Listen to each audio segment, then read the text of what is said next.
مساء الخير يا صديقي. كنت وعدتك في الفيديو اللي فات اني هتكلم معاك عن أزمة حصلت في مصر وصلت الشعب ان ياكل لحوم البشر. يا ترى ايه الأزمة الرهيبة دي اللي توصل شعب عربي مسلم انه ياكل لحم بشري؟ من غير ما ارغي كتير واصدعك، تعالى كده انا وانت نشوف الحكاية من البداية.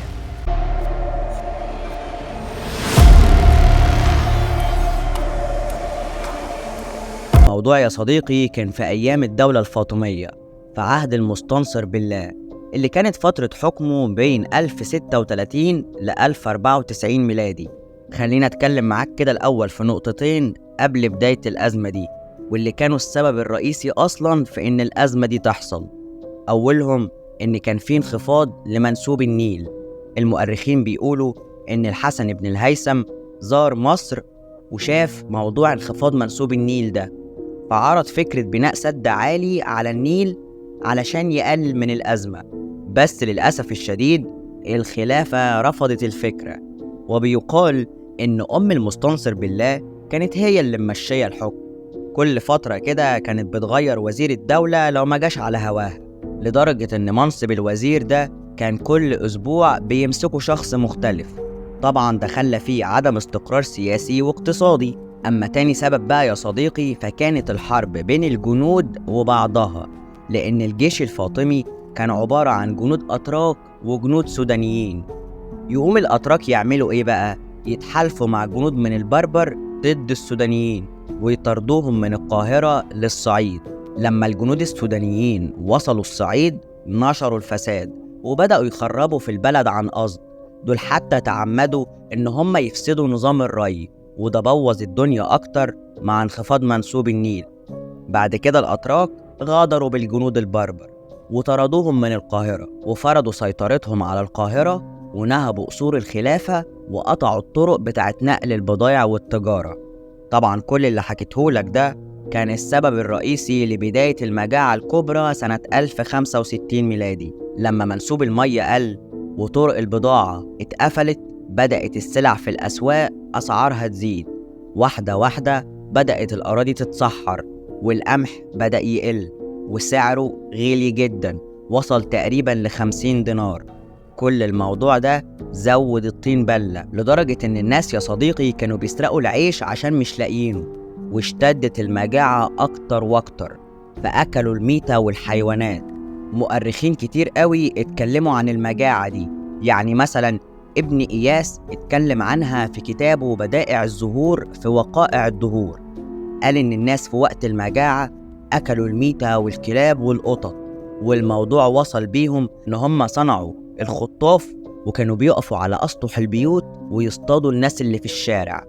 وبيقول إن عدد سكان مصر وصل لأقل معدل في تاريخها. وابن الأثير اتكلم برضو عن المجاعة دي وحكى حكاية حصلت كده، إن كان في ست باعت كل ما تملك ومجوهراتها عشان تشتري شوال قمح، وهي خارجة والشوال معاها الناس شافوها وتلموا عليها وسرقوا القمح منها، ويادوب أخدت منه شوية، ما عملهاش تقريبا غير رغيف واحد. لما ده حصل وقفت في مكان عالي وهي بتقول بأعلى صوتها: يا ناس اعرفوا إن القرصة دي كلفتني 1000 دينار. حتى تقي الدين المقريزي اتكلم عن المجاعة في كتابه إغاثة الأمة بكشف الغمة، وقال إن الناس أكلت القطط والكلاب، ووصل بيهم الحال إن هم أكلوا بعض، وإنهم كانوا بيقفوا على أسطح البيوت ويصطادوا الناس اللي ماشية في الشارع. يعني عمنا المقريزي بيأكد كلام ابن إياس. المقريزي برضو قال في كتابه اتعاظ الحنفاء بأخبار الأئمة الفاطميين الخلفاء، وهقول لك نص الكلام زي ما اتكتب بالظبط: ظهر الغلاء بمصر واشتد جوع الناس لقلة الأقوات في الأعمال وكثرة الفساد، وأكل الناس الجيفة والميتة ووقفوا في الطرقات فقتلوا من ظفروا به، وبيعت البيضة الواحدة ب10 قراريط، وبلغت روية الماء دينارا. وعم مع الغلاء وباء شديد، وشمل الخوف من العسكرية وفساد العبيد. انقطعت الطرقات برا وبحرا، وبيع رغيف الخبز كما تباع التحف، وبيع أردب قمح ب80 دينار. ثم عدم ذلك كله، وأكلت الكلاب والقطط فبيع الكلب ليؤكل ب5 دنانير. المجاعة اللي أنا بكلمك عنها يا صديقي استمرت 7 سنين، فما كانش قدام الخليفة المستنصر بالله إنه يخرج من الأزمة دي غير إنه يستعين بقوة عسكرية عشان تقدر تفرض النظام مرة تانية وتعيد الاستقرار والأمن. ففعلا استعان ببدر الدين الجمالي، وده كان والي عكا، عشان يجي مصر ويصلح حال البلد. فبدر الدين اشترط عليه إنه مش هيجي غير ومعاه الرجالة بتاعته، وإنه هو اللي هيختار من عسكر الشام، وهيستغني تماما عن الجنود الأتراك اللي موجودين في مصر.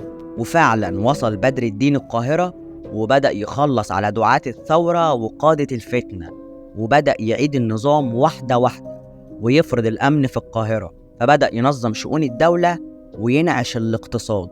ده كمان بدأ يشجع في الفلاحين عشان يزرعوا مرة تانية، فرفع عنهم جميع الأعباء المالية وصلح لهم الترع والجسور، فبدأت الزراعة تنتظم. كل الكلام ده يا صديقي خلى المحاصيل تكتر مرة تانية، فالأسعار بدأت تقل، ومع فرض الأمن والأمان بدأت حركة التجارة تنشط مرة تانية، وبدأ التجار ييجوا من كل مكان ويتاجروا في مصر. وبسبب بدر الدين الجمالي وكل إنجازاته اللي أنا حكيت لك عنها دي، الغمة انكشفت والمجاعة انتهت.